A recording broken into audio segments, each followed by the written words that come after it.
পুরুষ মানুষ তার একা জীবন নিয়ে সে বাঁচে না। পুরুষ মানুষ ফ্যামিলির আরও ৫-১০ জন লোক নিয়ে বাঁচে। পুরুষ মানুষ, আমি একটা তুলনা করছি, পুরুষ মানুষ হচ্ছে একটি খেজুর গাছের মতন। বলবেন সেটা আবার কীরকম?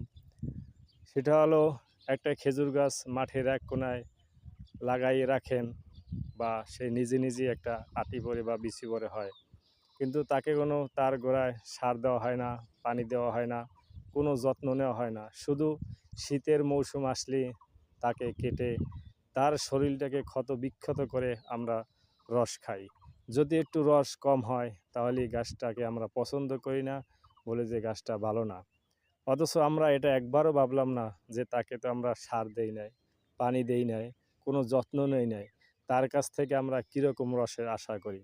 অথচ এইটাই হচ্ছে একটা পুরুষ মানুষের জীবন।